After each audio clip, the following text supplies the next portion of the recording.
क्या आप यकीन कर सकते हैं कि यूएस एयरफोर्स का सबसे हैवी ड्यूटी बॉम्बर एयरक्राफ्ट पानी के सिर्फ एक कतरे की वजह से क्रैश कर गया था। द डिस्कवरी कोर में एक बार फिर से खुशामदीद। चैनल पर नए हो तो चैनल को सब्सक्राइब कर लें और बेल आइकन को प्रेस कर लें ताकि नई आने वाली वीडियो आप तक बआसानी पहुंच सके। नाज़रीन, जाने अनजाने में गलतियां तो हम सबसे होती हैं और इन गलतियों का रिजल्ट भी हमें ही भुगतना पड़ता है।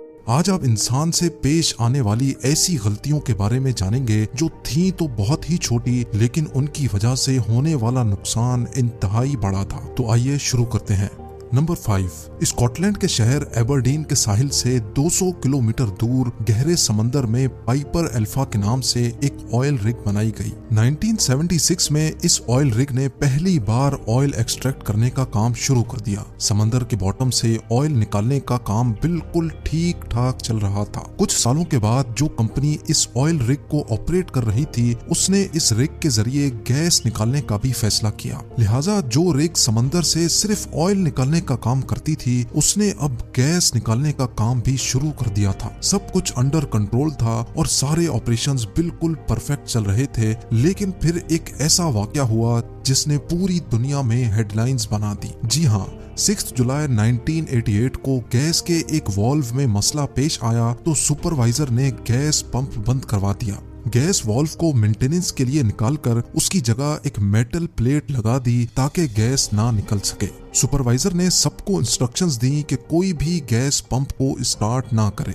लेकिन जब अगली शिफ्ट शुरू हुई तो किसी ने भी इंस्ट्रक्शंस नहीं पढ़ी और गैस पंप स्टार्ट कर दिया। गैस वाल्व की जगह लगाई गई मेटल प्लेट में इतनी ताकत नहीं थी कि वो गैस का प्रेशर बर्दाश्त कर सके और वो एक ही पल में फट गई। फिर वही हुआ जो किसी ने भी नहीं सोचा था। एक जोरदार धमाका हुआ और पूरी रिग में आग भड़क उठी। ऑयल की वजह से आग मजीद बेकाबू हो गई और रिग में मौजूद पूरे 167 वर्कर्स मौके पर ही अपनी जानों से हाथ धो बैठे। एक छोटी सी गलती की वजह से कंपनी को $2 बिलियन का नुकसान उठाना पड़ा। नंबर 4, 2017 में रिलीज होने वाली जस्टिस लीग मूवी में सिनेमा ऑडियंस ने एक अजीब चीज नोटिस की। हेनरी कैविल जो इस मूवी में सुपरमैन का किरदार अदा कर रहे थे, कुछ सीन्स में उनके होंठों पर अजीब धुंधलापन देखा गया। ये धुंधलापन सुपरमैन के चेहरे को खराब कर रहा था और ये बात सुपरमैन के चाहने वालों को बिल्कुल भी पसंद नहीं आई। ऑडियंस ये सोचने पर मजबूर हो गई कि मूवी के कुछ पार्ट्स में सुपरमैन की शक्ल ठीक और कुछ पार्ट्स में खराब क्यों है।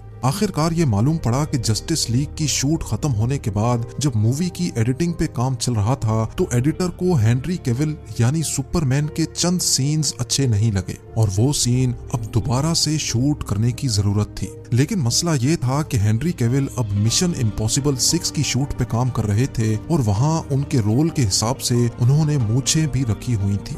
जस्टिस लीग के चंद शॉट्स के लिए हेनरी को दोबारा क्लीन शेव करना थी, जिसकी परमिशन मिशन इम्पॉसिबल 6 के प्रोड्यूसर्स ने नहीं दी। आखिरकार हल्की शेव और मूंछों के साथ ही जस्टिस लीग के चंद शॉट्स करने पड़े और अब एडिटर का काम था कि इफेक्ट्स के जरिए वो हेनरी को क्लीन शेव करे। एडिटर ने अपनी पूरी कोशिश की, लेकिन जो रिजल्ट सामने आया उसमें हेनरी की शक्ल काफी अलग हो चुकी थी। सिर्फ इन मूंछों की वजह से मूवी पर एक्स्ट्रा $25 मिलियन का खर्चा हुआ और साथ साथ मूवी की लो रेटिंग की वजह से जो नुकसान हुआ वो इससे भी काफी ज्यादा था। Number 3, B-2 bomber aircraft America का हैवी स्ट्रेटेजिक बॉम्बर एयरक्राफ्ट है। 23 फेब 2008 वाले दिन माइक्रोनेशिया में ग्वाम एयरबेस से B-2 बॉम्बर टेक ऑफ तो हुआ, लेकिन चंद फीट के एल्टीट्यूड के बाद ही वो फौरन क्रैश हो गया। 5100 घंटे बिल्कुल परफेक्ट फ्लाइट करने वाला ये जहाज एक ही पल में कचरे का ढेर बना तो किसी को भी यकीन नहीं आया। आखिरकार इन्वेस्टिगेशन में ये बात मालूम पड़ी कि एयर प्रेशर सेंसर के ऊपर बारिश के पानी का एक कतरा पड़ा था, जिसकी वजह से टेक ऑफ के फौरन बाद सेंसर मेन कंट्रोल बोर्ड को सिग्नल ना दे सका।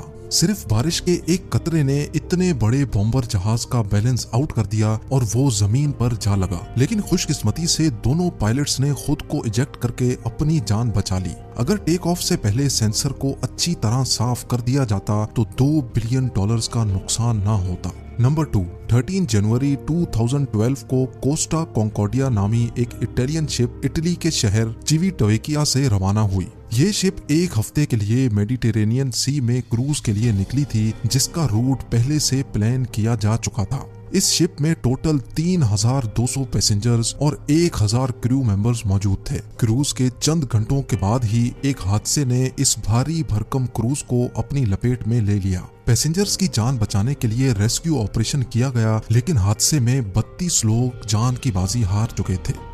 इन्वेस्टिगेशन में मालूम पड़ा कि शिप का रूट पहले से प्लान किया गया था, लेकिन कैप्टन फ्रांसिस्को शेटिनो ने डॉक से निकलते ही क्रूज की डायरेक्शन जिलियो आइलैंड की तरफ कर दी थी, जहां पर समंदर में बड़े बड़े पत्थर होते हैं। ऐसा ही एक पत्थर कोस्टा कॉन्कॉर्डियो से टकरा गया, जिसने शिप के लेफ्ट साइड में गहरा डेंट डाल दिया था। इस शिप को बनाने में टोटल $612 मिलियन का खर्चा हुआ था, लेकिन इस हादसे से टोटल $2 बिलियन का नुकसान हुआ। यानी जितना खर्चा इस शिप को बनाने में हुआ था उससे भी 3 गुना ज्यादा, जिसमें पैसेंजर्स को कॉम्पनसेशन, शिप को वहां से हटाने का खर्चा और शिप को स्क्रैप करने का खर्चा भी शामिल था। और अब नंबर 1, आज के दौर में एप्पल कंपनी के सिर्फ 10% शेयर्स की क्या कीमत होगी, इसका अंदाजा आप अच्छी तरह लगा सकते हैं। लेकिन एक ऐसा शख्स भी है जिसने एप्पल कंपनी के 10% शेयर्स सिर्फ $800 यानी 60,000 रुपयों में बेच दिए थे। स्टीव जॉब्स और स्टीव वॉजनियक के साथ साथ एक शख्स और भी था जो एप्पल के फाउंडर्स में शामिल है, और वो है रॉन वाइन।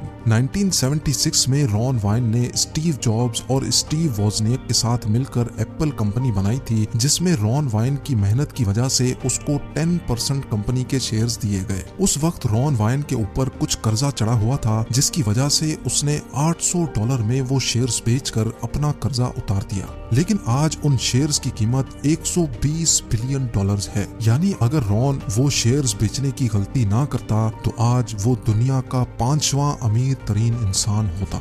ऐसी इंफॉर्मेटिव वीडियो देखने के लिए the discovery cover YouTube channel को सब्सक्राइब कर लें और बेल आइकन को प्रेस कर लें ताकि नई आने वाली वीडियो आप तक बासानी पहुंच सके। अपना बहुत सारा ख्याल रखें। अल्लाह हाफिज।